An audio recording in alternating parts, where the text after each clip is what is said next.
阿言出身很苦，他很小的时候就被父母卖给了西林王宫的安卫所。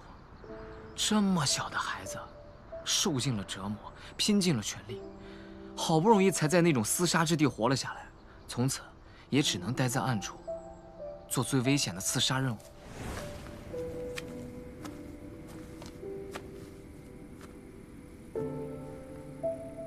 在阿言命悬一线的时候，是青阳公主救了他。是。西林的暗卫是打算杀了西林的公主吗？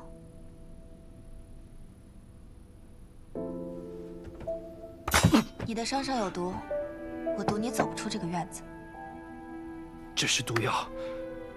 我这里只有毒药，以毒攻毒。你若不敢的话，那就算了。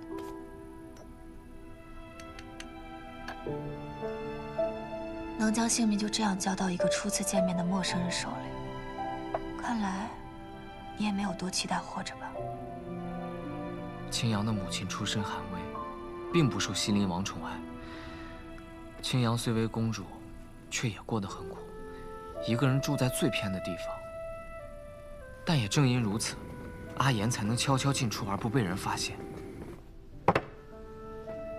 公主，这是最新的药，皇上请您试试。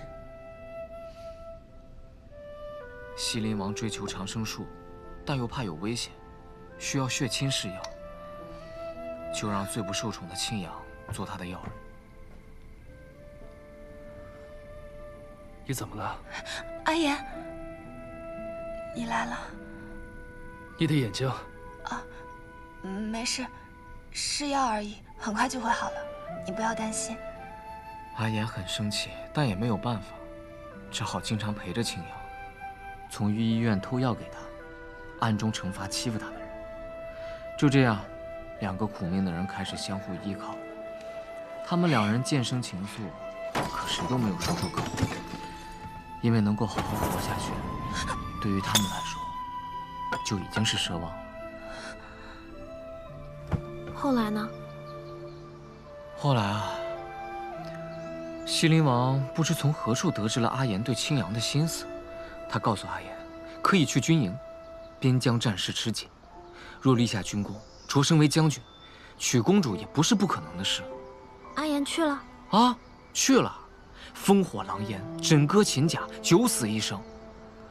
几年后，阿言带着一身伤疤和军功得胜回朝，却得知西林王为了炼丹所需的金矿，将青阳许配给了一个年过半百的商贾。唉，面对阿言的质问，西林王说，若阿言能够夺回南渊至宝，便可娶公主。于是，阿言只身一人前往南渊，屡屡搏命，最终将宝物带回了西林。但当他献上宝物时，却发现宝盒空了。没有人知道宝物为什么会丢。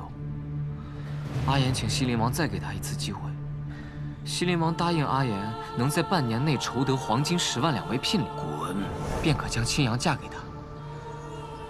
但临行前，阿言却听到青阳和西林王商议：父王，等阿言带回来10万两黄金的时候，我就偷偷藏起来一块，到时候他达不到要求，我们就可以再跟他提其他的条件了。你可真是父王的好女儿啊！原来一切都是青阳布的局。他救下处于危难之际的阿言，为的是获得最忠心的侍从，然后利用阿言的喜欢，完成西林王的任务，从而让自己过得更好。你信吗？阿言也不信，所以他去问了青阳。你既然都已经听到了，那我就没有什么好隐瞒了。你不会真的以为我想嫁给你吧？虽然我们都曾过得很苦，可不代表我和你就是一类人。我毕竟是西林国的公主，而你只是一个暗卫而已。就算被我利用，你也应该感恩，至少你还有一点被利用的价值，不是吗？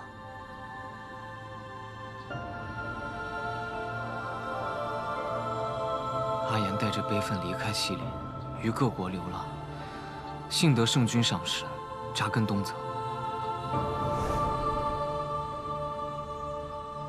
原来阿言之前过得这么苦。